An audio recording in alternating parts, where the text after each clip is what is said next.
Vale. Ya, gracias.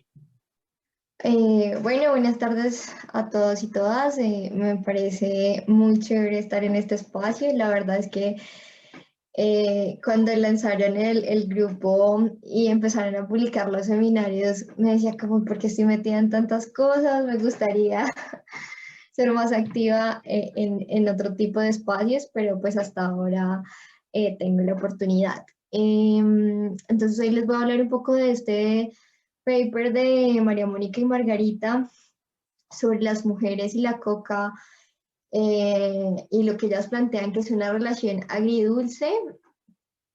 Es este artículo encuentra cosas bastante interesantes para la política, no solo de paz y de la implementación del acuerdo, sino creo que también para la política pública de mujer rural en general. Entonces, pues para empezar, un breve contexto que es del que parten las autoras y después hacer explícitas las condiciones que viven las mujeres rurales, ¿no? Y cómo las mujeres rurales del país están atravesadas por la intersección de brechas urbano-rurales y brechas de género que afectan su bienestar, además de brechas como de intersecciones como la pertenencia étnica o la edad que terminan siendo determinantes para las oportunidades a las que pueden acceder y que terminan afectando su bienestar, pues porque no les permiten acceder a políticas, a bienes y servicios o activos productivos y recursos, que es en lo que se concentran ellas en su artículo. Otro punto es que la política pública está concentrada en las necesidades de los hombres. Si bien hay una amplia oferta de proyectos productivos que buscan la inclusión productiva de los habitantes rurales, generalmente responden a actividades masculinas. De hecho, no hay ni un solo, yo hice una pequeña investigación al respecto, si bien hay medidas afirmativas para la inclusión de las mujeres, en ningún momento se reconoce el cuidado como un aspecto que atraviesa la vida de las mujeres en todas las etapas, en todas sus etapas. Y pues la tercera, que son las cargas de cuidado, que en el ámbito rural son mucho más altas que en lo urbano, y como ya decía, las distintas intersecciones de formas de opresión. ¿Cómo se materializan estas desigualdades en las condiciones de las mujeres rurales? Pues las mujeres rurales acceden menos a la propiedad de la tierra, toman menos decisiones sobre las actividades agropecuarias, tienen una menor participación en la producción agropecuaria, es decir, como en el mercado laboral remunerado de la actividad agropecuaria, tienen una mayor incidencia de la pobreza monetaria multidimensional y una mayor carga de cuidado de sus pares hombres pues en las zonas rurales. Otra cosa interesante es pues, que las mujeres rurales relativamente son más afectadas por el conflicto armado en despojo y desplazamiento. Entonces, a pesar, o sea, estructuralmente acceden menos a la tierra y fueron más afectadas por el despojo y el desplazamiento, así como, pues, como con otros hechos victimizantes como la violencia sexual. Entonces, el paper lo que busca es, esta investigación es como a través de métodos mixtos aproximarse a la realidad de las mujeres cocaleras en Putumayo y Tumaco, y encuentran cosas muy interesantes, y es que la economía cocalera termina siendo una oportunidad para acceder a los recursos que economías legales no les permiten a las mujeres. Entonces, el principal resultado es que primero las mujeres participan en los distintos eslabones de la cadena, cosa que en otras cadenas productivas legales no se ve. No se evidencia una gran desigualdad en los ingresos entre hombres y mujeres, aspecto que en otras eh, cadenas productivas se ven, como el café, que es como el principal cultivo de la agricultura campesina, familiar y comunitaria, y en comparación con otras mujeres rurales o mujeres que están participando en la actividad cocalera tienen mayores ingresos que estas mujeres. Entonces, como, bueno, y la pregunta es ¿por qué, no? Entonces, ¿por qué la economía cocalera permite que estas desigualdades se reduzcan entre hombres y mujeres, y es que les permiten acceder a la cadena sin tener grandes extensiones de tierra, además que es un cultivo que todo, tiene una alta demanda de mano de obra, entonces a la hora de contratar pues no se tienen tantos sesgos de género porque realmente es necesario saciar esa demanda de, de mano de obra. Sin embargo, pues esta relación no es del todo positiva porque en cada uno de esos eslabones está atravesada los sesgos de género y las cargas adicionales que tienen las mujeres. Por ejemplo, en la recolección, la mayoría de los raspachines van migrando de distintos municipios a la hora, pues en las épocas de recolección, pero entonces las mujeres que son raspachinas, pues no pueden hacerlo porque tienen a sus hijos, entonces se presentan los relatos de mujeres que deciden llevar a sus hijos pues, para poderse trasladar. Y además, en otros eslabones de la cadena, como la comercialización, pues no solo las mujeres, sino en realidad toda la economía campesina se enfrenta a unos riesgos pues, de violencia que implicaba vender coca, pues que implica vender coca en el Putumayo.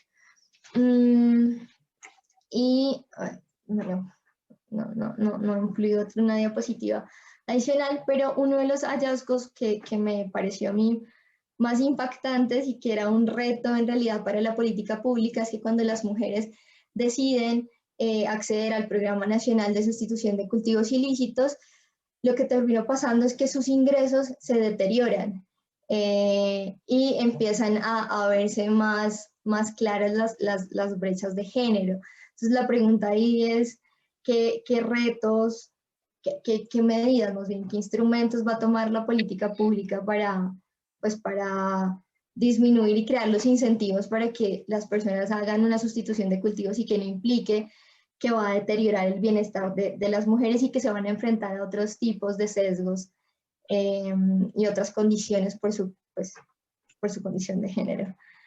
Ya eso creo que fue la exposición, me gustó, pues dejaría por ahí para luego entrar un poquito en discusión. Muchas gracias, Laura, por tu exposición.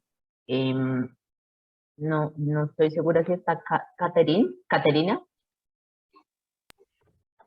Buenas tardes a todos y a todas, ¿cómo se encuentran? Voy a compartir pantalla, entonces por favor, si me permites. Claro que sí. Y de momento voy a apagar la cámara porque mi computador explota si tengo las dos cosas al mismo tiempo. No te preocupes, perfecto. Dime si ya puedes compartir tu pantalla. Dale.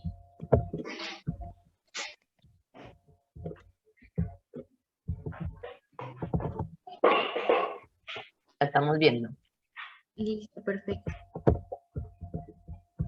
Denme un segundo. Y pongo acá presentar.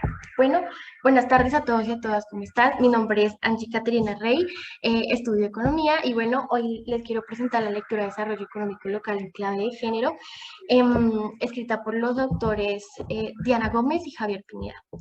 Entonces, bueno, damos inicio. Esta lectura intenta un poco retratar lo que describen los autores en un desarrollo económico, en un contexto local, el cual no ha, digamos que de alguna manera no ha estudiado o no se ha estudiado con miras de género o teniendo en cuenta a la mujer. Siempre ha sido en un contexto muy global y por tal razón los autores quieren hacer énfasis en que estas particularidades de los territorios, teniendo en cuenta las perspectivas de género, pues son muy importantes no solo para hacer o visibilizar el papel de la mujer, sino también para que las políticas públicas que se desarrollan al interior de los territorios, pues también tengan en cuenta a estas mujeres y a las particulares que allí digamos que se desarrollan.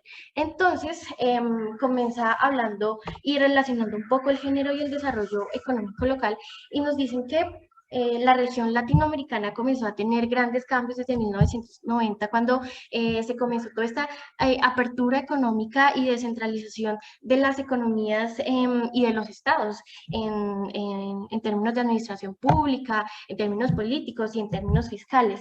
Y esto, digamos que fue muy importante en el contexto de que digamos que una visión muy global del desarrollo hace que las particularidades como la pobreza y la desigualdad, por ejemplo, que vimos aquí en Latinoamérica, que es tan diferenciada de otros países, pues se pierda en realidad su figura y solamente quede en un ámbito en el cual no se tiene en cuenta, como les digo, estas particularidades de cada uno de los territorios y más, por ejemplo, como Colombia. Entonces, pese a que no se comenzaron se comenzaron a desarrollar estudios acerca del desarrollo económico local, pues no se tenía muy en cuenta la visión femenina o por lo menos con una perspectiva de género. Fue así como desde los años 70 en Norteamérica, en Estados Unidos, comenzó un movimiento feminista liberal, los cuales intentaron, digamos que de alguna manera en la agenda política y en las diferentes organizaciones, implementar diferentes escenarios en los cuales se estudiara un poco más a la mujer y a cómo ella se entiende en la sociedad. Por ejemplo, comenzaron a surgir estadísticas diferenciadas por sexo, lo cual hizo que no solo, digamos, en este contexto estadounidense, sino también alrededor del mundo se dieran estas prácticas en las cuales se insertaban las mujeres. Y, por ejemplo, esto se integró en la Comisión de Mujer de Naciones Unidas y en la Conferencia Mundial de Mujer que se llevó a cabo en la década de los 70. Entonces, aquí digamos que es muy importante ver que la discusión de los enfoques y las políticas de bienestar y la familia, pues se iban desarrollando no solo teniendo en cuenta la familia y bueno, lo que significa el hogar, sino más en mira a la mujer, en mira y a su desarrollo, ¿no? Como trabajadora, no solo como mamá, sino también entrando al mercado laboral. Y esto también permitió que se desarrollaran, digamos, políticas en cuestiones de insertar a la mujer en el mercado, en la economía, y no solo como parte de la economía del cuidado en las cuales solo se veía la mujer, ¿no? Entonces aquí comenzaron a haber diferentes enfoques, entre ellas el enfoque de mujer y desarrollo y género y desarrollo. Entonces, este primero, el enfoque de mujer y desarrollo, tiene una visión marxista en la cual vincula los problemas de la mujer digamos, con las perspectivas capitalistas, con la subordinación femenina y con las relaciones de producción. Sin embargo, esta literatura de pronto aportó muy poco a los esfuerzos que en realidad las mujeres necesitábamos en esa época y pues tampoco apoyaba mucho el interés de las mujeres, se quedaba muy en lo teórico y por esta razón surgió este enfoque de género y desarrollo, el cual busca entender una mejor posición en las mujeres en el desarrollo. Y digamos que de alguna manera visibilizar esa lucha por la igualdad que se han atravesado y que hemos hecho a lo largo bueno, de este tiempo que iniciamos nuestras luchas. El concepto de género aquí se hace bastante importante porque digamos que aporta de una manera multidisciplinar a la comprensión de las desigualdades digamos, no solo por sexo, sino también entendiendo las identidades colectivas de cada una de las regiones, de cada uno de los países que, como les dije anteriormente, son diversos y son desiguales en términos culturales. Y aquí es cuando el término de interseccionalidad se hace importante porque esta visión de género no solo se estudia en el ámbito de mujer y hombre, sino también en raza, en cultura, en educación, cosas que se hacen totalmente importantes, bueno, para escribir este enfoque un poco más de la perspectiva de género.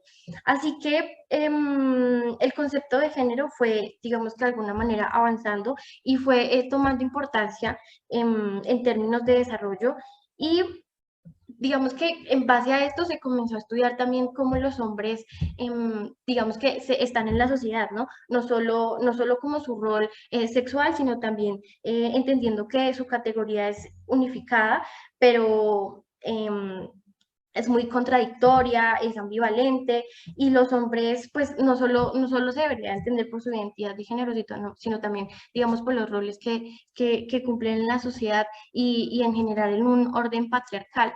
Y los autores tratan de retratar un poco, pues, de enfatizar un poco en las miradas desde Colombia y Latinoamérica de lo que se ha venido desarrollando. Y dice que em, en Latinoamérica, digamos que se pretende un poco apartarse un poco de esa visión global del norte, en el cual nosotros quedamos un poco rezagados con cuestión de desarrollo y también, digamos que de conceptualización de pobreza y desigualdad. Entonces, las características que ellos tienen de sus territorios es muy diferente a la nuestra.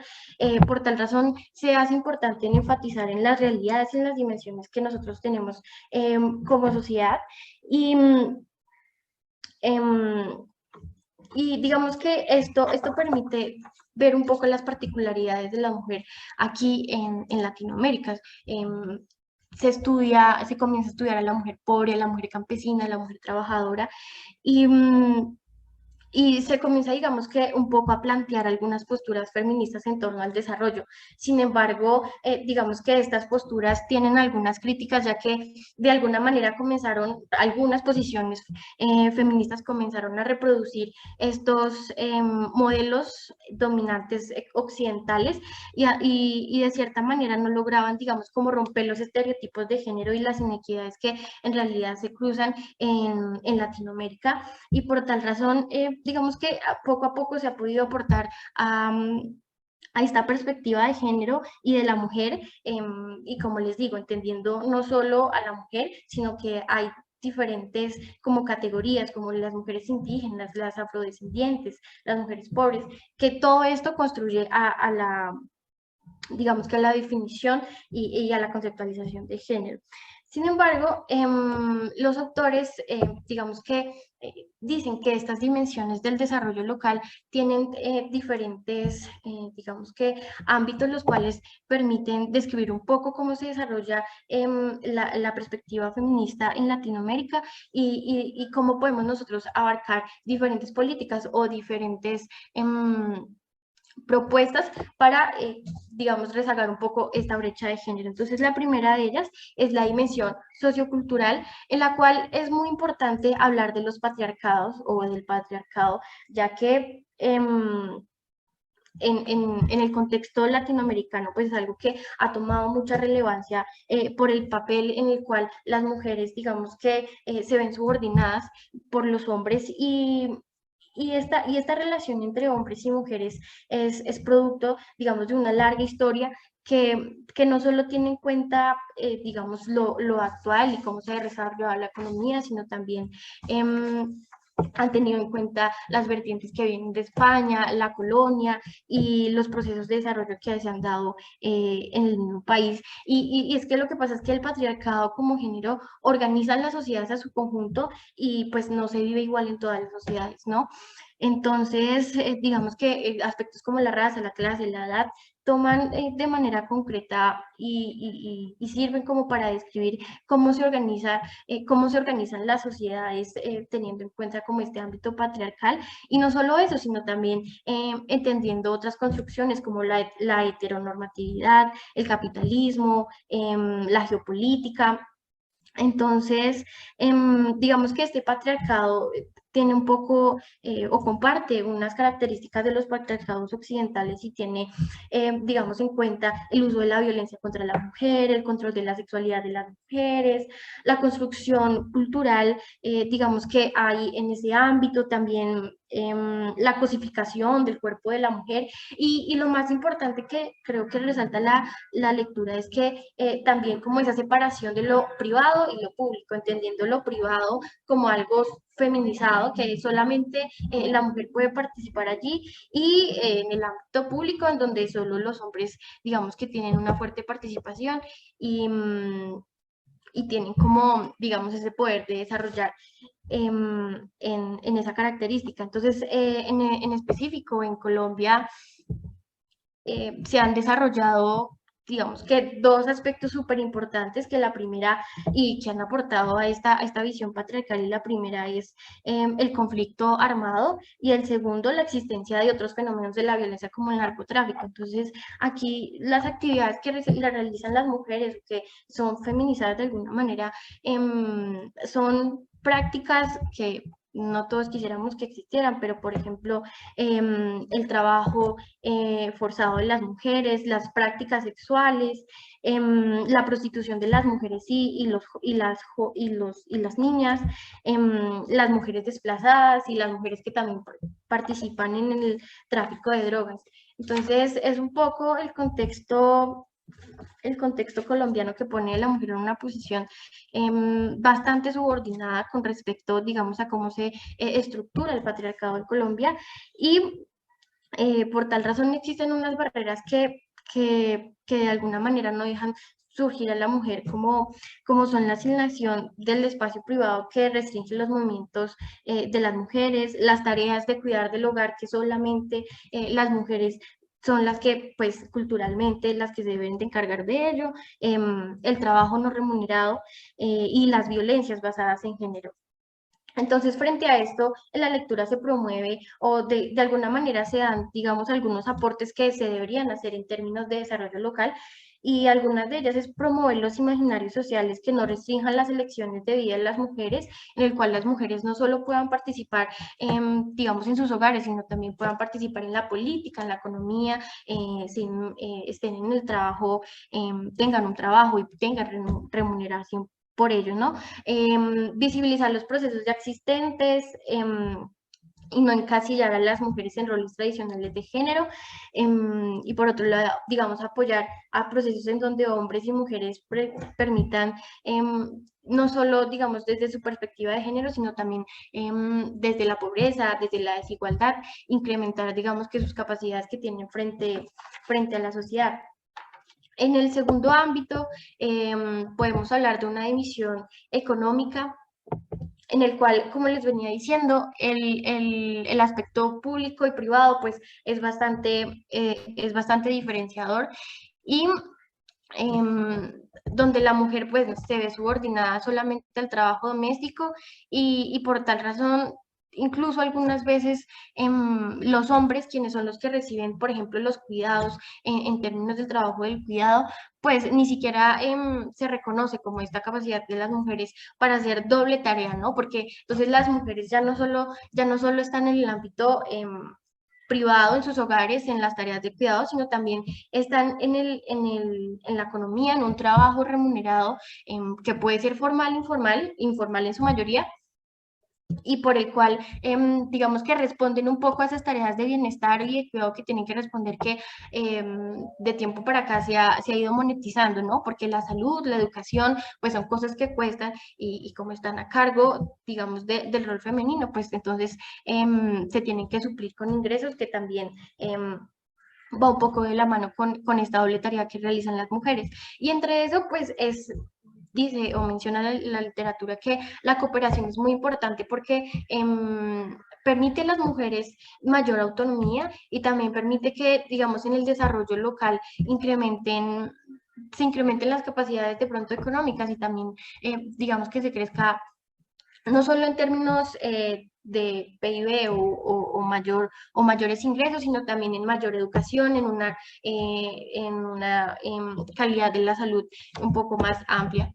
Y por último, la dimensión política, en las cuales, digamos que, como les decía, este ámbito privado y público, pues las mujeres no han, en Latinoamérica, en Colombia, no han tenido ese empoderamiento, digamos, que ellas necesitan, o la oportunidad de ir a este ámbito de la política, y por tal razón se dice que el empoderamiento es muy importante, en el sentido de que las mujeres empiezan a tomar decisiones por ellas mismas, y esto les permite salir un poco del ámbito del cuidado de los hogares, que de pronto quedan a cargo de otras personas, y tomar decisiones en cuestión de su vida, en cuestión económicas, trasciende también a otras perspectivas, ¿no?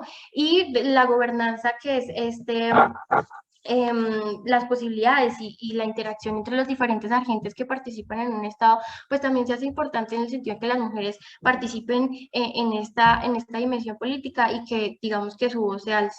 Entonces, como conclusión, los autores dicen que es muy importante, digamos, esta perspectiva de género porque permite ver estas particularidades que las mujeres se desarrollan en los ámbitos locales y que además es necesario que este patriarcado, digamos que un poco, no digo que se flexibilice, sino que trascienda a otro tipo de dinámicas en el cual se le permite a la mujer ese rol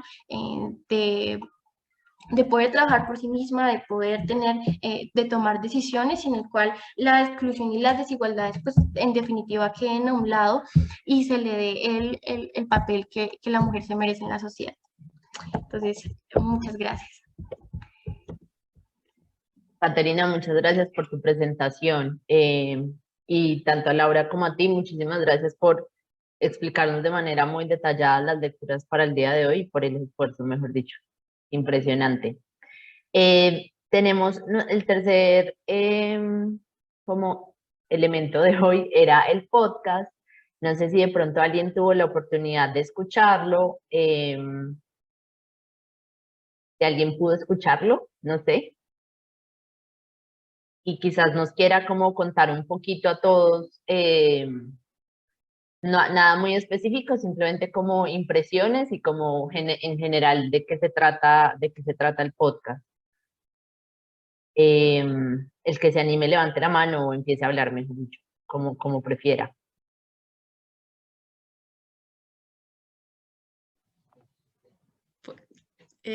Participen con confianza, si no, pues no hay problema y nosotros contamos un poquito sobre el episodio y para que les quede, pues les queden ganas de oír este gran episodio de este podcast. Pero si alguien lo escuchó, pues nos gustaría primero oírlo de parte de ustedes. Si no, pues les contamos sin problema.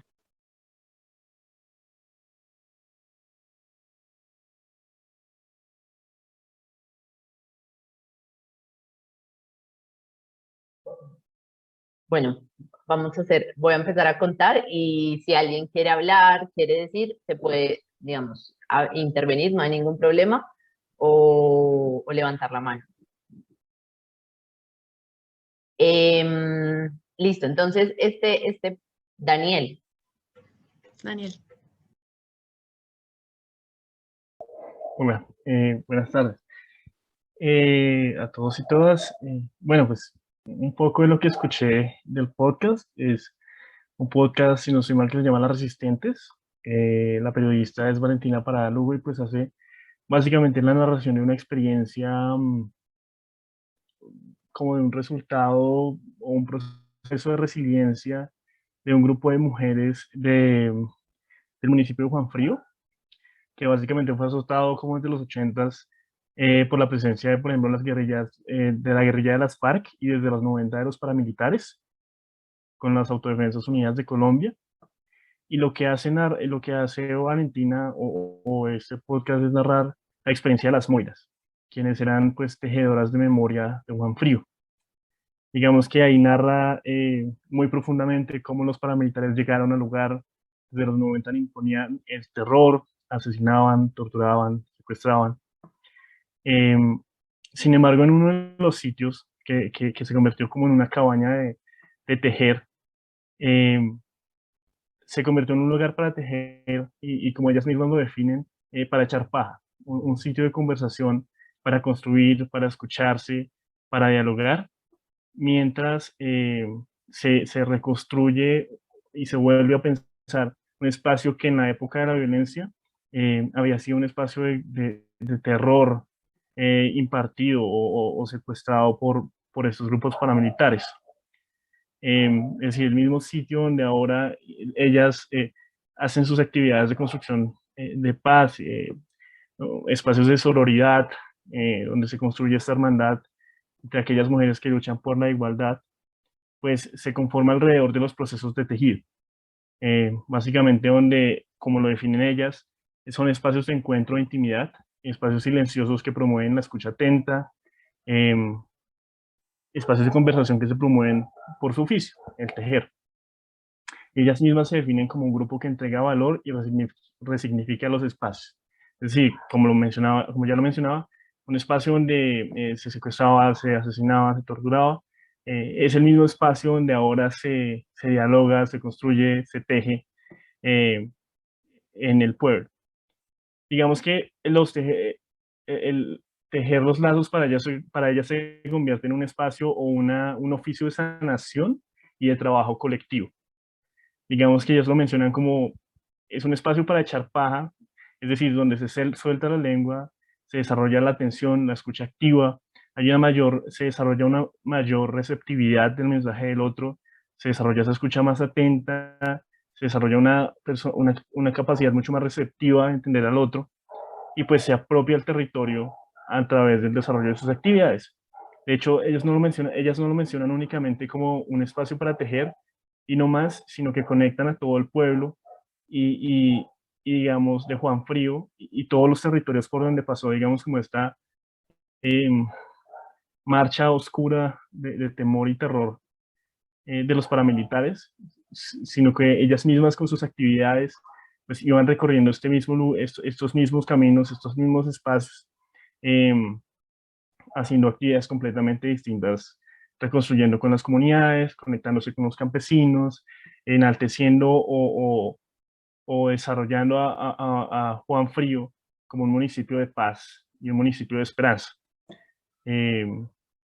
Eso diría. Muchas gracias por animarte primero a contar el podcast y por esta reflexión. Antes de empezar la discusión, para empezar la discusión, tenemos como unas preguntas orientadoras. No obstante, si alguno quiere hacer un comentario primero relacionado con alguna de las lecturas o con el podcast y que no esté necesariamente relacionado como con estas preguntas que estamos planteando, adelante. O sea, para eso es este espacio, para que todas las dudas, inquietudes, comentarios puedan ser expuestos en cualquier momento y solo queremos como dar unos lineamientos para que sea más fácil la discusión. Entonces, relacionado como con las lecturas, perdón, ahí como bulla cerca a mí, relacionado con las lecturas y como con las que vimos en la primera sesión, que de pronto eran un poco más teóricas y estas están aterrizadas o al menos son contadas desde una perspectiva más local. ¿Ustedes cómo creen que podemos hacer esa relación? Más que si podemos, o cómo ven esa relación entre estas dos como grupos de lecturas que hicimos. También cómo podemos situar la visión del conflicto y la construcción de paz dentro de esto. Y principalmente, por ejemplo, pues, digamos, el podcast tiene una historia muy valiosa porque es como cómo se construyen estos procesos desde las comunidades. Si alguien quisiera hacer una reflexión sobre esto o si cree que hay algo más que contar sobre el podcast, pues bienvenido. Pueden levantar la mano, pueden desmutearse y empezar a hablar, como prefieran.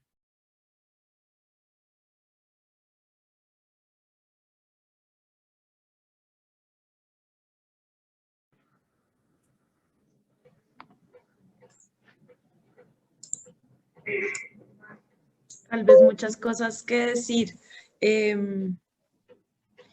Un poco, no sé si de pronto para empezar por temas y aprovechando que también aquí Juan Sebastián se conectó, súper chévere tu exposición, muchas gracias Laura.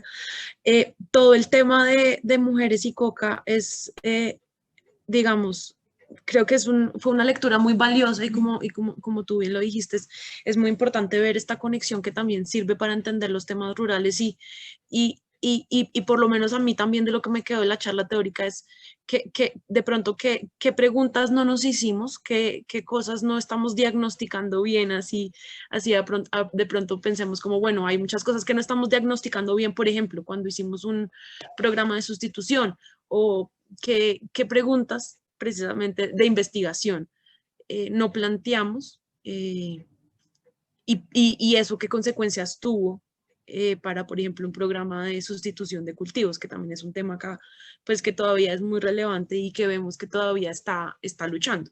Y creo que esta lectura nos empieza a dar varias de las indicaciones de por qué de pronto ya una política pública implementada pudo haber fallado, pues si diseñamos un programa para unos hombres de 50 años que pensábamos que eran la población cocalera y después descubrimos, bueno, esto hay una diversidad muy grande. Entiendo, por ejemplo, pues sabemos por las cifras también, por ejemplo, el tema de excombatientes. Se esperaba una cosa muy distinta y cuando vimos que llegaron mujeres, hombres, familias a los espacios territoriales, digamos que en este sentido sí me parece muy interesante como desde la teoría que vimos la vez pasada, bueno, cuáles son las preguntas que tenemos que hacer, cuáles son las visiones, pues nos damos cuenta que precisamente esas preguntas nos sirven para diseñar la política pública. Yo creo que eso me queda a mí de la conexión de las primeras lecturas. Especialmente pues con esta del tema de coca, ahí como para abrir el debate. Vale, Juan. Juan. No, yo me voy a quitar un tico la camiseta de economista y me voy a poner un poquito la de politólogo, que también la tengo como parcial. No, si uno lee el acuerdo de paz, digamos que yo quiero llamar un momento al acuerdo de paz. El acuerdo de paz tiene un factor muy importante en reconocer a la mujer en el interior del acuerdo. Y esto es un elemento que no podemos negar. O sea, digamos que si nosotros vamos a hablar del referente actual de la política de sustitución de cultivos de uso ilícito y el Programa Nacional Integral de Sustitución, en su parte inicial, si uno se siente y lee el documento del acuerdo final, hay un reconocimiento tácito a la mujer cocalera. O sea, es decir, eso está en el documento, lo reconoce como un sujeto aparte del ejercicio de este hombre de 50 años. Es decir, ahí hay un reconocimiento en el documento, no solamente en la parte de sustitución, sino en diferentes partes del documento. ¿Cuáles han sido las principales reflexiones que ha habido en torno a lo que es el ser y el deber ser? Entonces, lo primero es en la arquitectura de la política pública y en los mecanismos de transmisión de la política pública. Y es allí donde tú preguntabas, Isa, cuáles son las preguntas que no nos hemos hecho. Y lo hablábamos recientemente contigo, es que llevamos desde el 98 hasta ahora, más o menos llevamos para 30 años de política de desarrollo alternativo, que seguimos obstinados en no entender las dinámicas territoriales diferenciales que hay frente al momento del aterrizaje de una política pública. Porque la capacidad de agencia y la capacidad de gestión que tiene una familia o un grupo de personas en el Bajo Atrato o en el Chocó o en el Catatumbo son distintos, ¿sí? Y en eso tiene que ver mucho porque no podemos seguir con la implementación de políticas o de paquetes de políticas que no reconozcan a los sujetos de manera territorial y que en un segundo nivel reconozcan esta problemática de género a nivel territorial. Porque en la sesión pasada yo les comentaba, en el Catatumbo hay mujeres que son capaces de movilizarse frente a los actores armados. Tienen una capacidad de gestión, de influencia y de agencia muy importante frente incluso a los actores armados. Y puede ser que esto no suceda en otras regiones, ¿sí? Incluso como para contarles temas aquí en el Catatumbo, y esto pues es como una chiva que les doy, aquí en el Catatumbo se encuentra mucho, hay muchas comandantes guerrilleras, ¿sí? Yo, pues digo, en el espacio de debate, yo sé, y de buena fuente, hay muchas, incluso dentro de los grupos armados, muchas mujeres lideran ejercicios de la subversión en el interior de Catatumbo. Entonces, estos ejercicios son bien interesantes de analizar, pero viendo pasos atrás, como les decía, en la parte de la política pública, los mecanismos de transmisión, ¿sí? No nos hemos preguntado cómo son estos mecanismos de transmisión con enfoque territorial. Porque estamos hablando de los PDETs, planes de desarrollo con enfoque territorial, pero no estamos viendo de la capacidad para la implementación de esos PDETs, ¿sí? Por eso es que hoy en día, en un ejemplo sencillo, Archila sale y manifiesta que hay tantos avances de obras, pero uno va al territorio y no se hacen evidentes. Porque no se está haciendo un encadenamiento real con las necesidades reales de la comunidad, que eso es lo que se supone que quiere hacer la hoja de ruta Catatumbo, ¿no? O las hojas, el famoso tema de las hojas de ruta a nivel nacional, que es donde quieren es ver cómo se encuentran los intereses. Entonces, frente a este elemento, el no reconocer, ¿sí? Y para mí sería como más que la pregunta de investigación, sino uno de los problemas es no reconocer, ¿sí? Y no atender de frente los mecanismos para la implementación y transmisión de las políticas públicas a nivel territorial, que viene a chocar mucho con lo que sucede, por ejemplo, en la zona, en norte de Santander, para poner un ejemplo, con el problema del centralismo y de la descentralización. Norte de Santander depende de la frontera, pero no puede determinar cuando la frontera está abierta o cerrada, ¿sí? Eso es un problema gravísimo. Nosotros somos una región acá que dependemos de la relación con Venezuela, pero nosotros no podemos determinar cuando está abierta o cerrada y dependemos de Bogotá para que suceda. Y eso sucede no solamente con la frontera, sino con una cantidad de situaciones. Tibú es un municipio de categoría 6, ¿sí? Para decisiones de obras de inversión, de educación, todo tienen que tomarlo desde los ministerios desde Bogotá, ¿sí? No tenemos determinación en el caso de Tibú, de Sardinata. El único municipio que puede tomar decisiones de inversión propiamente en Catatumbo es Ocaña. Los demás no, ¿sí? Entonces, por ejemplo, no reconocer estas situaciones me parece muy importante como abordarlas un poco.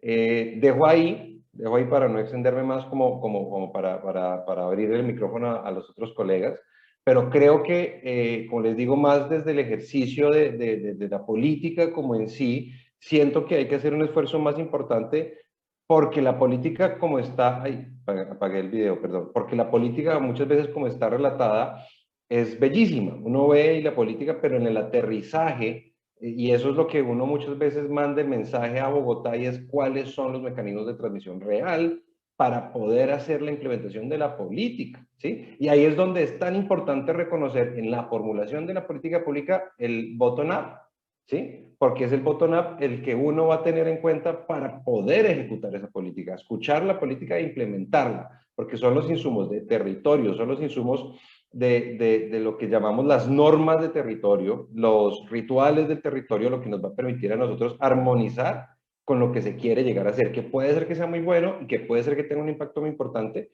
pero que también es importante, y esto es otro mensaje que me parece importante dejar también ya para cerrar, es dejar el complejo de Adán, ¿sí? Que en muchos escenarios se siente que se llega con una iniciativa nueva y no se hace un ejercicio de construir sobre lo construido y se desconoce trayectorias y cosmovisiones territoriales que ya se vienen haciendo. Con eso de pronto cierro mi intervención. Muchísimas gracias. Gracias, Juan. Dale de una Laura y después Camila.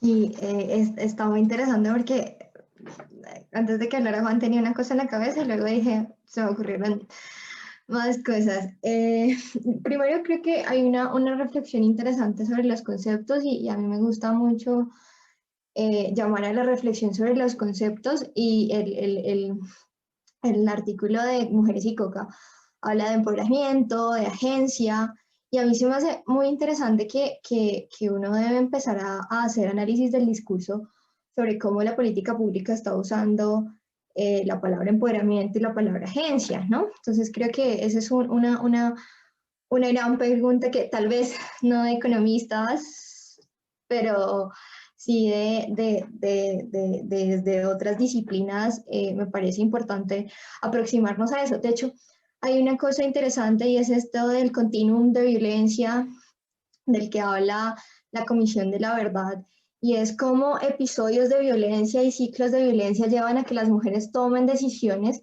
que podrían ser confundidas como agencia, pero realmente son decisiones de supervivencia, ¿no? Entonces, bueno, o sea, el punto es ese, el punto no es clasificarlo como supervivencia o agencia, pero hay que ir un poco más allá sobre cómo está usando los conceptos de la política pública y en ese mismo orden de ideas, ¿qué se entiende por enfoque de género? Yo creo que el avance con el acuerdo de paz fue muy significativo, que se tradujo en que la Agencia Nacional de Tierras incluyera la economía del cuidado como un criterio de calificación en el rezo. Pero entonces ahí uno se da cuenta, se crean incentivos para que el cuidado siga siendo de las mujeres, porque a los hombres no se les asignan puntos por economía del cuidado. Y ahí, entonces, bueno, cuando hablamos de tierras, pues entonces ahí vemos la descentralización cuando solamente hay 7 oficinas y alguien de Arauca tiene que ir a Tunja para erradicar un FIS. Entonces, Creo que si bien el acuerdo de paz enunció el enfoque de género en la reforma rural integral, creo que hay que como ver cómo estamos usando esa definición. No es gratuito que hasta este año se haya reglamentado el FOMUR que estaba en la Ley de Mujer Rural de 2002. Es decir, aparte del acuerdo de paz, tenemos un montón de normativa que no ha sido implementada y que está ahí esperando a que sea implementada porque en el papel se ve aparentemente bien. Y otro comentario que también me parece que es clave en relación al empoderamiento y es el papel del cuidado, ¿saben? Porque a veces siento que no se le atribuye la importancia al cuidado que merecieras, ¿no? Solamente es como un problema. Es un problema porque el cuidado lo asumen las mujeres y hay una sobrecarga, pero no hemos entendido el cuidado como una actividad social que le trae bienestar a todas las personas que están recibiendo el cuidado.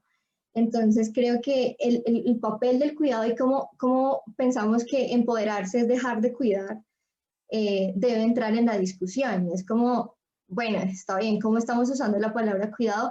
¿Cuáles son las teorías y tal vez un poco liberales que hay detrás de esa visión de pensar que dejar de cuidar o que el cuidado no es una actividad empoderante, ¿saben? Entonces eso me parece que es fundamental es que, volviéndole a la agencia de tierras, el hecho de que se entienda el cuidado como una actividad productiva por la que a ti te dan puntos para acceder a la tierra, me parece que es un mensaje importante, pero si no lo discutimos, si no hablamos qué implicaciones tiene, pues difícilmente se va a traducir en bienestar para la población rural.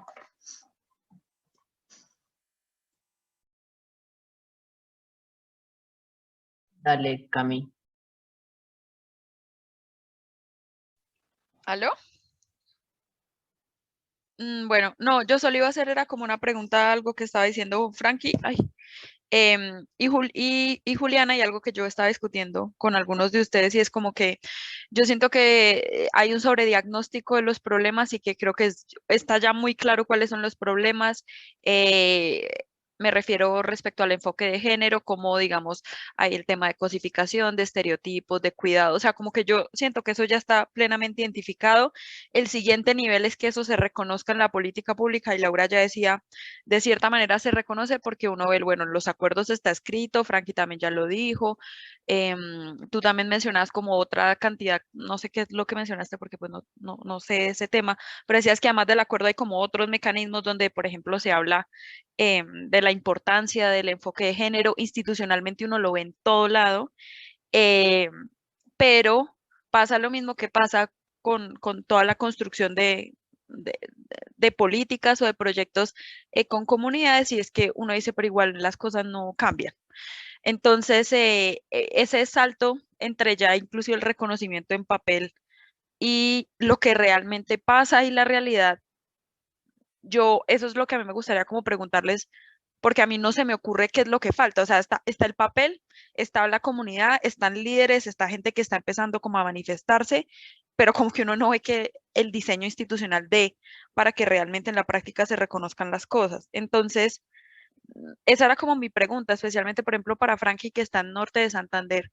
Em, ¿Tú cómo realmente ves que, o sea, cuál es el problema? Porque a veces ni siquiera son espacios de escuchar, porque de hecho hay muchos espacios de concertación, siempre, inclusive ya por la misma ley, uno tiene, por ejemplo, que hacer las consultas previas. Ahorita en el paro están escuchando a todo el mundo, ponen mecanismos para oír mujeres y víctimas, y el problema no es que no hayan espacios para escuchar, sino que realmente de eso no pasa al hecho. Entonces, esa es como mi pregunta un poco existencial, nihilista, que me gustaría como discutirla.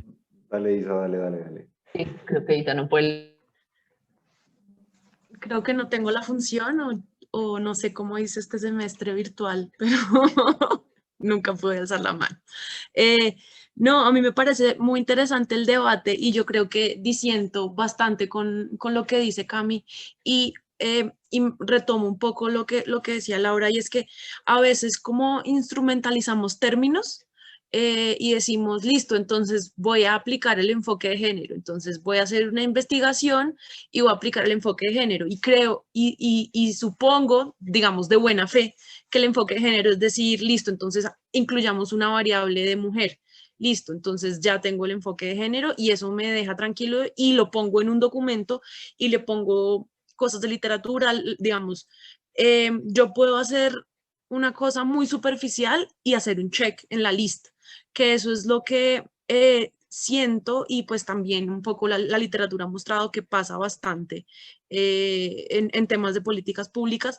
¿Por qué? Porque hay preguntas que son difíciles, hay procesos que duran más tiempo, hay cosas que son con organizaciones de base que después más allá, digamos, de ir a hacer una asamblea y hacer una concertación, una consulta previa, cosas en las que yo he estado incluida que son totalmente temas totalmente protocolarios en los que realmente no hay cabida para hacer, por lo primero, pues un diálogo horizontal, segundo, pues para realmente, digamos, con los distintos trabajos de campo hacer un verdadero enfoque de género y ahí yo vuelvo, digamos, a la teoría, no porque insista en quedarme ahí, sino porque cuando uno realmente aplica un marco teórico que logra entender esas diferencias, se da cuenta, es como, ah, no, pues es que, y me pasó a mí que estoy ahora estudiando género y cuando yo estudié género, yo, bueno, enfoque de género, bueno, ¿será que es que tengo que incluir variable de mujeres? Así es el nivel de ingenuidad que tenemos muchos que hemos estado haciendo políticas públicas y después nos está ya como en la cabeza como, uy, no, esto es otra teoría, otra forma de ver los temas, otra forma de hacer investigación y otra forma de hacer políticas públicas. Entonces, de pronto, uno piensa que ya está el diagnóstico y uno piensa que ya están los temas, pero pues lo que pasa es que pues está de moda el nombre. Entonces ahorita sí, hablamos de agencia, hablamos de empoderamiento, hablamos también del término interseccionalidad. Se han vuelto muy de moda y los hemos instrumentalizado también desde la parte de los economistas que nos gusta traer otros términos de las ciencias sociales y a decir, listo, entonces un enfoque interseccional, entonces es porque compuse esta y esta variable, pero es simplemente lo hice por poner el nombre y no hice un enfoque realmente.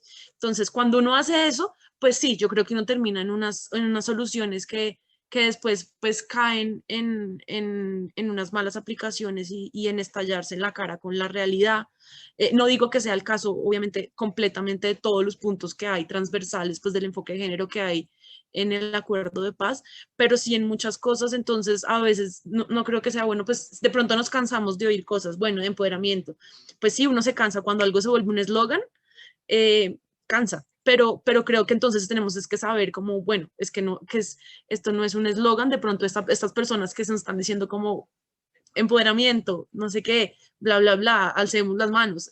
De pronto ellos lo ven como un eslogan, pero hay mucha teoría detrás pues, de agencia de empoderamiento, de salirnos de los binarios que también yo decía, víctima y victimario, las mujeres también, pues todos nos salimos de esos binarios. Hay mujeres víctimas, hay mujeres que son victimarias, hay mujeres que han transitado, que han estado en las dos posiciones, mejor dicho, como que esas cosas me parecen interesantes. Entonces, ahí por eso decía un poco como, yo creo que no estamos sobrediagnosticados, sino yo creo que es que tenemos es que entender que las cosas se hacen distinto y de pronto no escoger una solución rápida y aplicarla con nuestro modelo que ya tenemos. De pronto la política pública se hace de manera distinta, de pronto hay que hacer las cosas de base y amplificar las voces, por ejemplo, de personas que ya están buscando soluciones y haciendo cosas en territorio y que a veces a uno se le olvida y uno, pucha, tengo que hacer una política pública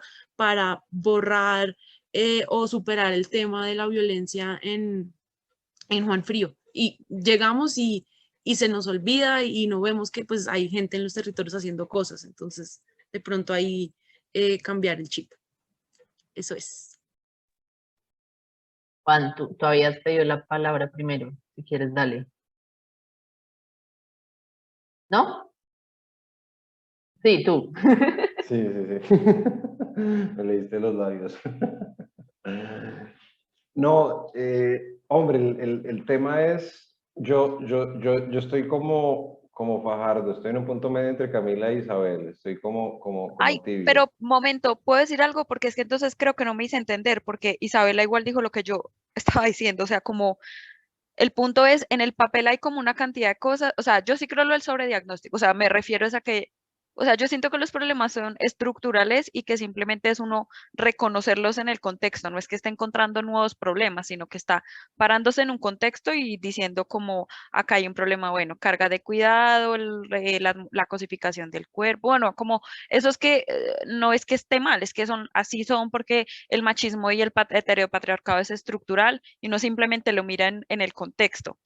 Tal vez a eso me refiero con sobrediagnóstico, es que es evidente que en cualquier lugar donde haya una mujer eso lo vamos a ver. O sea que en el momento en el que hablemos de la industria de las hamacas, vamos a tener que hablar de economía de cuidado, de roles de género. Sí, o sea, como, ¿no?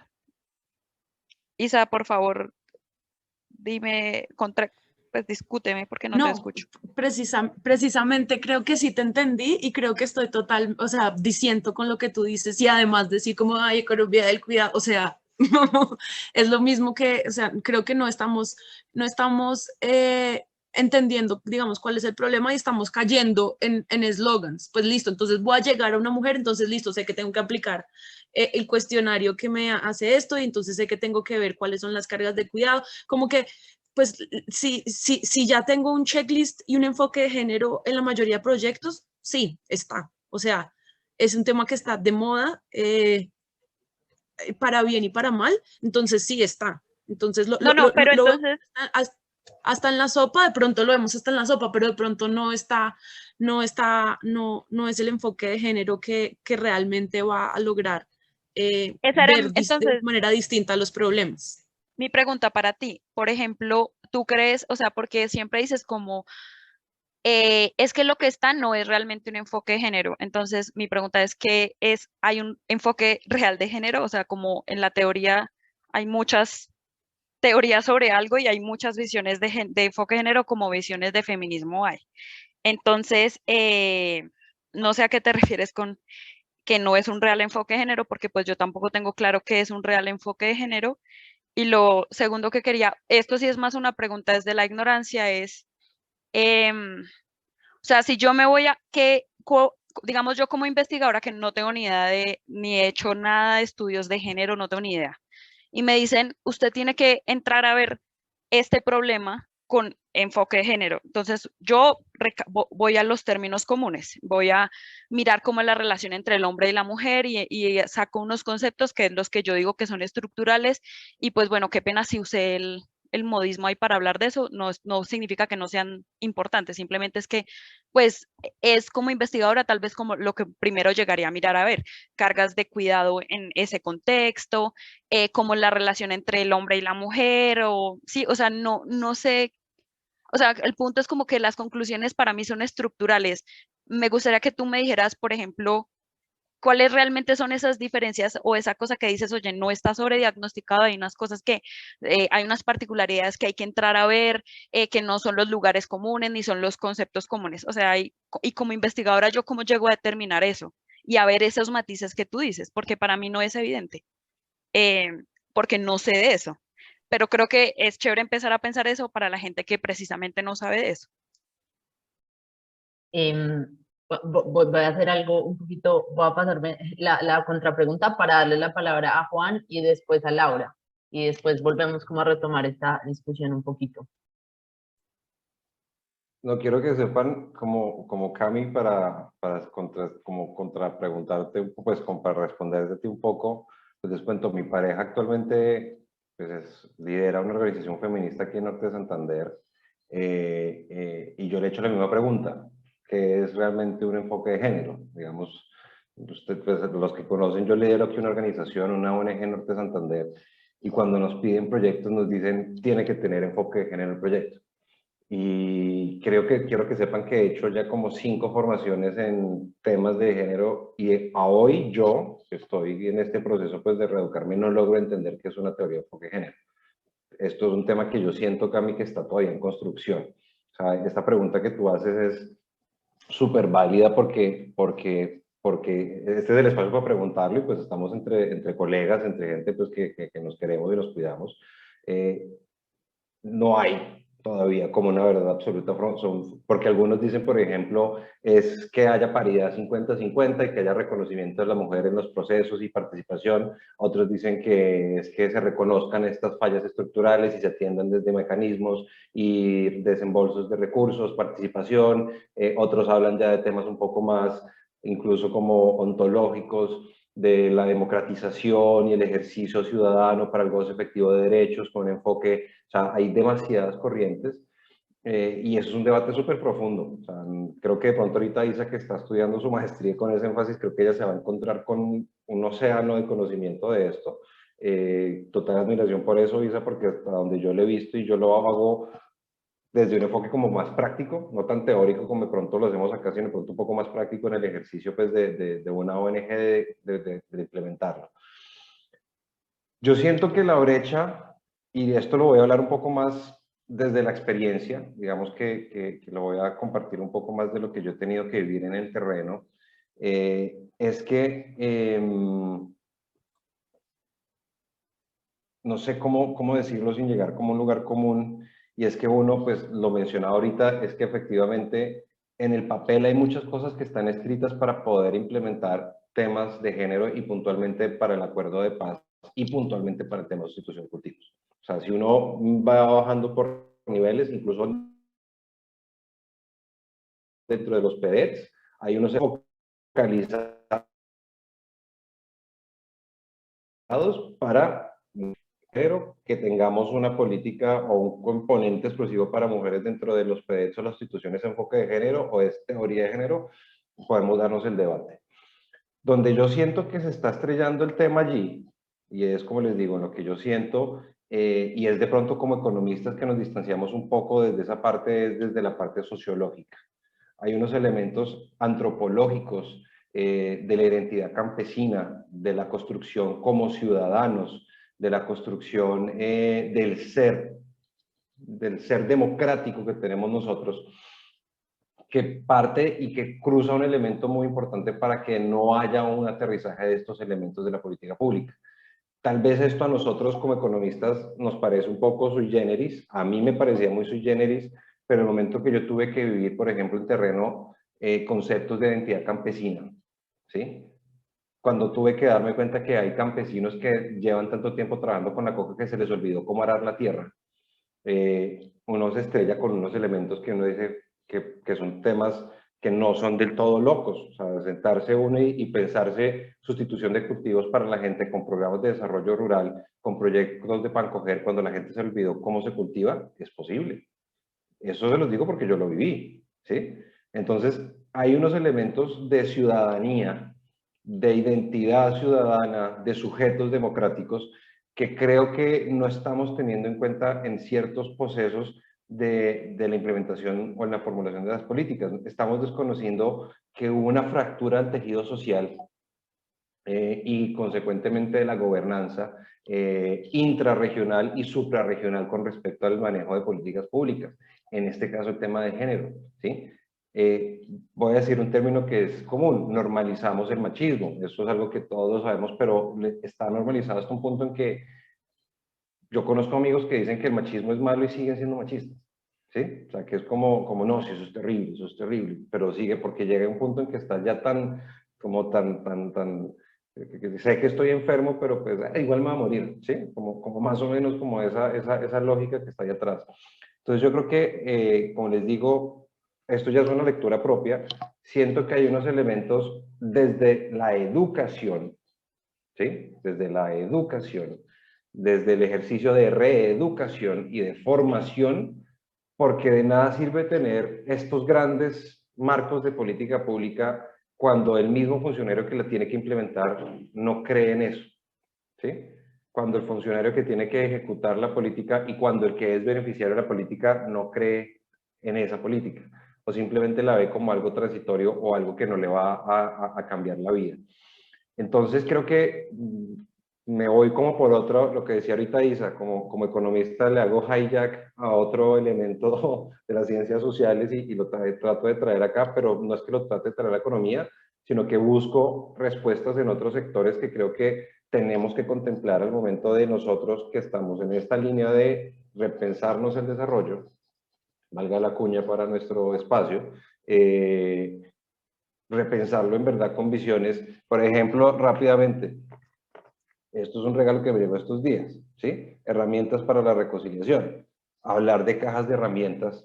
Nosotros como economistas, esto es una vaina que me parece fundamental que entendamos el mecanismo, cómo funcionan las cajas de herramientas, ¿sí? Es una cosa que me ha parecido a mí brutal y me ha abierto la cabeza. Estos días les decía a ustedes, yo me siento ya como trabajador social porque hablo de acción sin daño y de acción participativa y una cantidad de cosas, y creo que nosotros tenemos que volcarnos un poco hacia eso, porque allí podemos encontrar respuestas que no hemos buscado bien. Y creo que Cami, como poco contestándote la pregunta que me decías desde lo institucional, o sea, pasando de lo macro a lo micro, siento que hay un problema allí que tiene que ser tratado o que eventualmente tendrá que ser tratado si queremos que las cosas funcionen.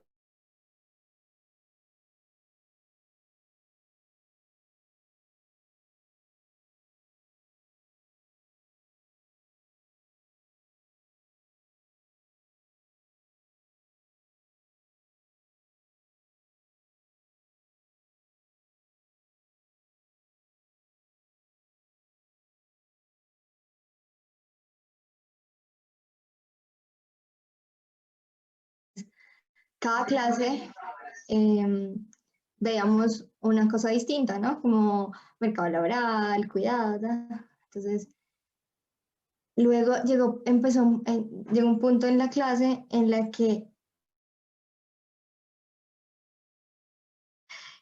lo de la clase anterior no me sirvió para nada. ¿Por qué? Porque si bien un enfoque de género, a mí no me gusta hablar de enfoque de género, a mí realmente me gusta hablar de economía feminista porque la economía feminista tiene unas herramientas claras que, sin homogenizar la economía feminista, y unos procesos conceptuales que me permiten aplicar lo que me gustaría que fuera la investigación que quiero hacer. ¿Y por qué creo eso? Porque muchos cooperantes, muchas multilaterales hablan del enfoque de género precisamente así. Cómo están los hombres y las mujeres, cómo hacemos que las mujeres lleguen a los mismos indicadores de los hombres, pero nunca hablan de la transformación de la jerarquía del género, ¿no? Entonces, por eso a mí no me gusta hablar de enfoque de género, me gusta hablar de economía feminista, donde es claro de dónde a quién voy a poner a discutir, ¿no? Entonces, eso me parece clave. Y otra cosa es que creo que no vamos a llegar nunca a un acuerdo de qué es hacer un análisis con enfoque de género, porque precisamente ahí está la riqueza, ¿no? En que todo el mundo se aproxima de distintas formas y distintas disciplinas a cómo se hace un análisis desde el género, porque eso sería como si tomáramos un fenómeno de la sociedad y pensáramos que todos los economistas lo vamos a diagnosticar de la misma forma, solo porque somos economistas, ¿sabes? Entonces creo que me parece muy valioso el hecho de que lo estemos discutiendo, porque precisamente ahí se construye lo que debería ser el ideal. Y otra cosa que yo le agregaría más que la economía feminista es la teoría decolonial, porque justamente es ahí donde cuando nos encontramos con la economía colonial es que nos damos cuenta que el problema tal vez no es solamente la economía del cuidado ni las dobles cargas, el problema está atravesado por unas ideas de desarrollo, está atravesado por unas ideas de qué es lo que está bien, por unas ideas de qué es lo que empodera. Entonces, creo que hay un montón de herramientas que se pueden ir como incorporando para el análisis. Y también creo, como Isabela, que el discurso, que el diagnóstico está lejos de estar completo. Miren nada más que los datos no solo tienen representatividad departamental. Nosotros en Colombia no tenemos la capacidad con datos de decir cuáles son las diferencias entre municipios. Y bueno, eso implica unos costos, ¿no? Yo lo sé, pero que no tengamos la capacidad de decir cuál es la heterogeneidad, que no sabemos. Otro ejemplo de cuidado, nosotros no sabemos cómo distribuye el cuidado de las comunidades indígenas porque no lo hemos estudiado, porque allá no se mide. Entonces, y no debería solo medirse con números, sino no hay aproximación cualitativa a eso. Entonces creo que estamos muy lejos de completar un diagnóstico desde el enfoque de género y desde la economía del cuidado y desde la economía feminista.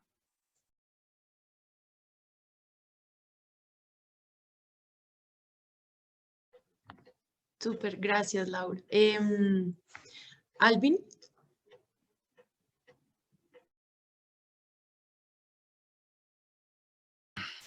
Ya, ahora sí.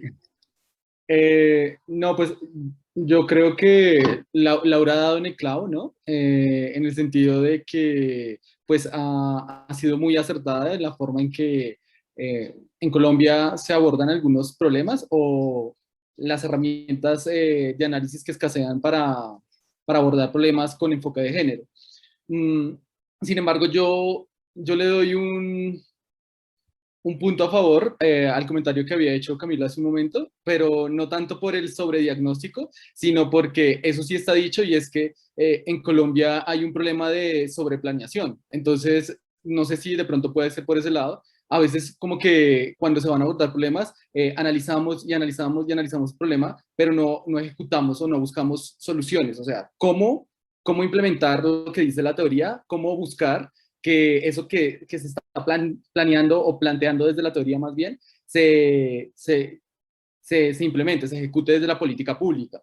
Mm, y pasa lo que está precisamente mencionando Laura, y es cuánto tiempo hay que esperar. O sea, ya sabemos que no hay estadísticas diferenciadas, por ejemplo, y cuánto tiempo hay que esperar para que eso ocurra, o cómo se lleva eso a la acción para que se ejecute.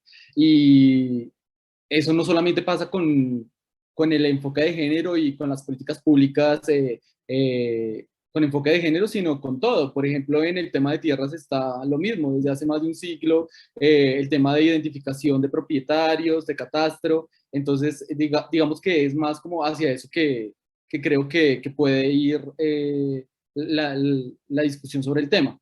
Pero a mí lo que más me llamaba la atención antes de eso era el tema de abordar el empoderamiento, cómo se entiende el empoderamiento. Caterina hizo mención un poco del tema cuando expuso, pero creo que a lo que se referían un poco, a lo que se refería un poco ella desde el sector de la salud, es que, o poniendo como tema del sector de la salud, es que hay una disyuntiva doble, ¿no? Porque claramente con las nuevas políticas con enfoque de género o con lo que se implementa o se pretende dar más bien, implementar, mmm, se han incorporado más mujeres al mercado laboral y esto hace que empiecen a recibir ingresos propios. Sin embargo, el problema de género o los problemas de género persisten, porque eso lo discutíamos hace unos días en Economista A, ah, como, como mencionaba Ruth Pearson, con el mito engeliano, y que lo resume muy bien Joan Robinson, es básicamente la forma en que se empodera una mujer es vinculándola al mercado laboral. Esa es una de las formas de empoderamiento. Sin embargo, lo único peor de ser explotado por el capital es no ser explotado por el capital. Era lo que decía Joan Robinson. ¿Eso qué significa? Que en Colombia, por ejemplo, la informalidad hace casi que una realidad agobiante, preocupante para las mujeres que tratan de buscar empoderarse, porque en las cifras, en promedio es 50% de informalidad.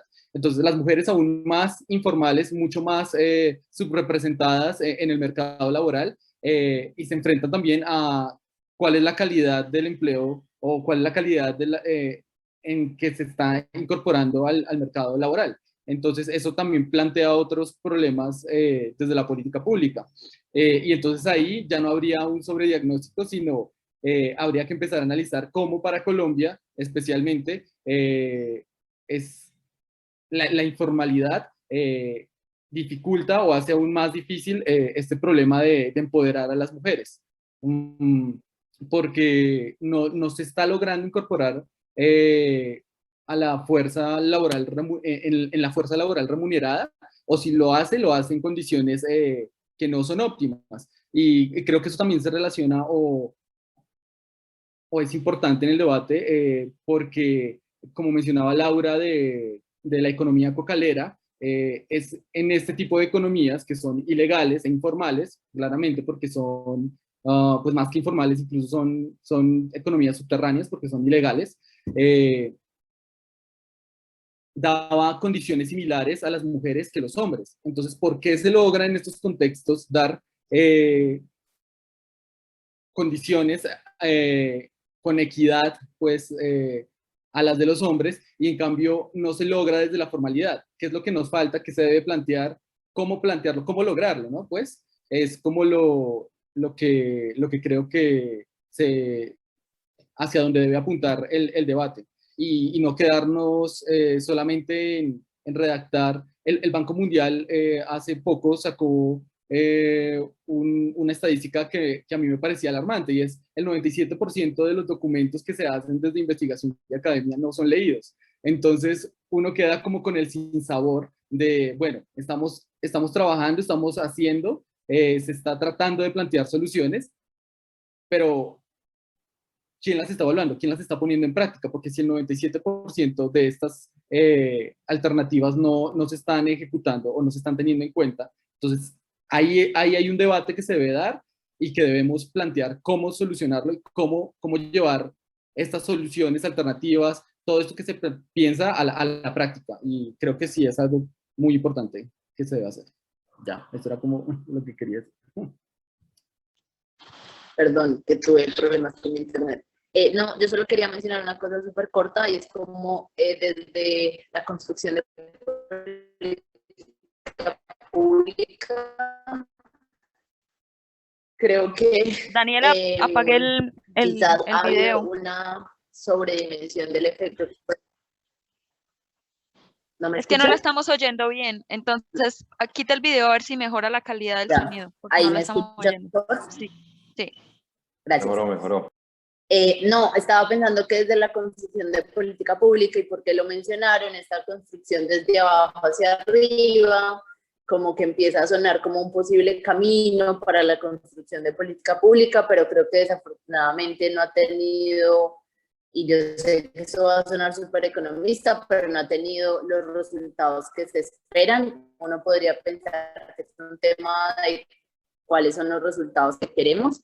Y entonces ahí eso, toda una discusión sobre realmente lo que, o sea, lo que queremos medir, cosas como impacto, pues quizás no, pero al menos con las herramientas que tenemos hoy para medir, no está teniendo los resultados que queremos. Y esto para introducir algo que se me ha venido quedando en la cabeza últimamente, y es que yo creo que está relacionado con el tema del acuerdo de paz.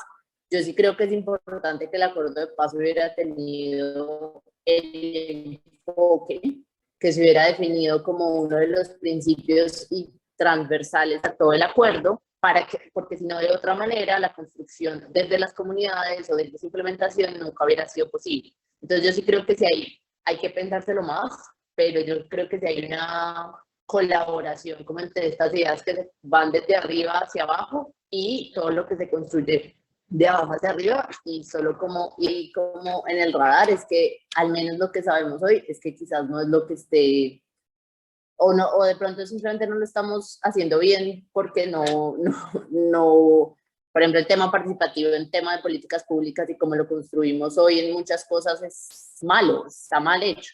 Entonces, quizás ahí hay que indagarnos un poquito más como sobre cómo hacemos esa construcción de abajo hacia arriba en términos de política pública. Eso era todo.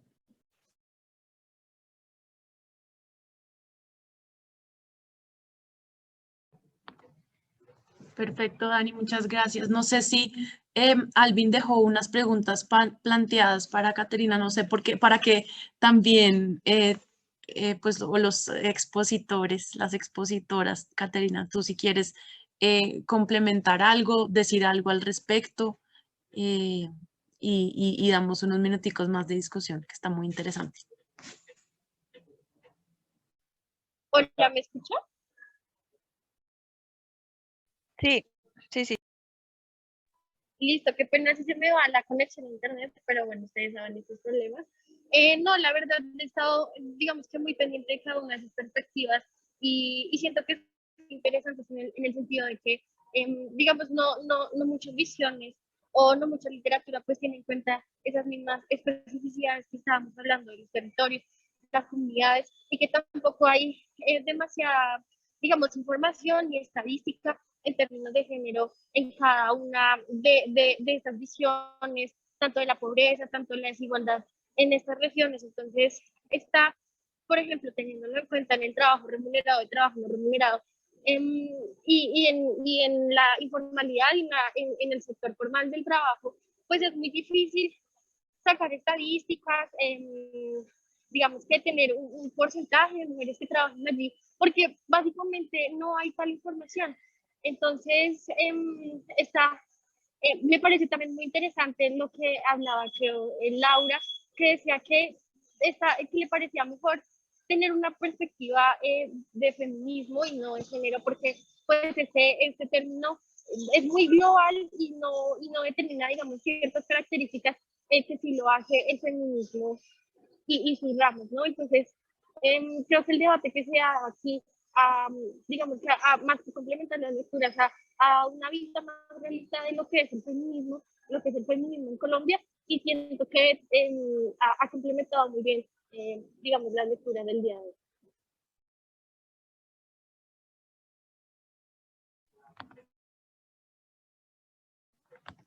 Perfecto, gracias, Caterina. Ahí Camila decía, ay, Laura o Caterina, si nos pasan algo así para Dumi sobre economía feminista y esos sets de herramientas que ellos hablan. Y también como para complementar eso, sí, de acuerdo, yo creo que estoy de acuerdo como que con el enfoque o los enfoques de género son pues distintos digamos, teorías como la teoría feminista, de economía feminista, etcétera. Un poco lo que yo he aprendido y es una forma que también es un aprender muy distinto a lo que nos han enseñado digamos, lo que hemos aprendido, que es aprender, que es construir conceptos que están súper fijos, por ejemplo, en economía, cositas sobre no quiero hablar en inglés, pero es que vengo del mundo en inglés. Assumptions, perdón. Sobre, digamos, algunas cosas, conceptos sobre los que estamos de acuerdo y vamos construyendo sobre eso y a veces el conocimiento no es así y un poco lo que me pasó a mí también estudiando los distintos enfoques de género es eso, es como entender que, digamos, la forma de aprender también unas distintas ciencias sociales o distintas cosas es completamente distinta, que no siempre vamos a tener respuestas. O sea, son también temas epistemológicos de cómo estamos construyendo el conocimiento, quién está construyendo el conocimiento, quién puede decir que es un conocimiento, que es una respuesta válida, etcétera. Entonces, digamos, lo mío, supuestos, gracias, la palabra favorita, sí. Entonces, pues claro, como que uno se mete a unas cosas que pues no, por lo menos en mi caso personal, no tengo respuestas, pero sí ya tengo muchas preguntas y maneras distintas de ver las cosas y sé que las respuestas no están y por lo menos de pronto sé que no es tan fácil como, bueno, cojamos esto acá y pongámoslo acá y hagamos soluciones. Pero también tengo como la tranquilidad o el lado bueno, y es que a veces cuando uno vuelve a decir hagamos las preguntas que se da cuenta haciendo de nuevo esa investigación teórica, que es una teoría que también es práctica, no crean que solo estoy hablando como teoría de vamos y nos sentamos a lo lejos y escribimos, sino pues también las comunidades hacen teoría con su práctica y eso también es una forma. Entonces también hablo de esa teoría práctica, veamos y muchas veces nos damos cuenta cuando volvemos a esos inicios que las respuestas están ahí. Entonces, no, entonces ya entendí bien esto, ya entendí cómo es el tema y por eso nos pareció tan interesante poner el podcast y este episodio acá, porque pues estamos hablando, venimos de teorías que parece que están como en las nubes, pero muchas veces vienen de cosas en la práctica, teorías que están como en las nubes, venimos al contexto de Colombia, seguimos en una como tensión entre las nubes, la realidad, aunque pues como tal no existe, y encontramos que estamos haciendo, que encontramos unas iniciativas locales y a veces cuando hacemos las preguntas correctas, pues no, las preguntas correctas no, las preguntas distintas, cuando vemos cuáles son las relaciones de poder, un enfoque de género, bueno, cuáles son las relaciones de poder en esta sociedad, tanto de poder por género, tanto de poder por clase, y pues aquí de nuevo el enfoque, el ya ahora famoso enfoque interseccional, pues nos damos cuenta, bueno, acá está pasando esto, pero entonces acá tenemos estas mujeres que son activistas que se están reuniendo, que están construyendo paz y que están ya buscando soluciones. Entonces, como que nos damos cuenta que ya también hay respuestas del otro lado y eso nos calma en el sentido de que uno a veces